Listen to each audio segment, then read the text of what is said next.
আমাদের লক্ষ্য আমরা আগেই নিশ্চিত করেছি, যখন এক দফা দাবিতে আমরা আন্দোলন শুরু করি তখন আমরা বলেছি যে ফ্যাসিবাদী সরকার এবং ফ্যাসিবাদী ব্যবস্থার বিলোপ, সরকারের বিলোপ হয়েছে কিন্তু ব্যবস্থার বিলোপ হয়নি।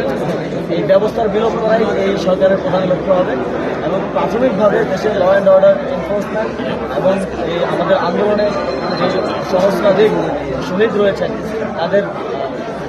তারা যেন সঠিক বিচার পান সেটা নিশ্চিত করা, এইগুলোর মাধ্যমে আমরা আমাদের যে মূল অভিষ্ট লক্ষ্য সংস্কারের মাধ্যমে, রাষ্ট্রীয় প্রতিষ্ঠানগুলোর সংস্কারের মাধ্যমে ফ্যাসিবাদী ব্যবস্থার চূড়ান্ত বিলোপ করা, সেটার দিকে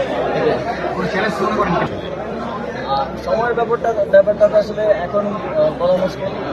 আমাদের যে শপথ গ্রহণ সরকারের ঘোষণাপত্র সেগুলো সময় তুলে নেই, তবে রিফরমেশন করতে রাষ্ট্রীয় অনেকগুলো প্রতিষ্ঠান আপনারা জানেন গত 17 বছরে ধ্বংস হয়ে গিয়েছে। কনস্টিটিউশনে অনেক পরিবর্তন আনা হয়েছে ক্ষমতাকে পাকাপোক্ত করার জন্য। এই সব কিছু রিফর্ম করতে যতটুকু সময় লাগে এবং আমরা চেষ্টা করবো সর্বনিম্ন সময়ের মধ্যেই যাতে এই রিফর্মগুলো করে ফ্যাসিলিটি ব্যবস্থা যাতে আর ফিরে না আসতে পারে সেটা নিশ্চিত করে একটি সুষ্ঠু নিরপেক্ষ নির্বাচনের মাধ্যমে গণতান্ত্রিক সরকারের হাতে ক্ষমতা হস্তান্তর করা।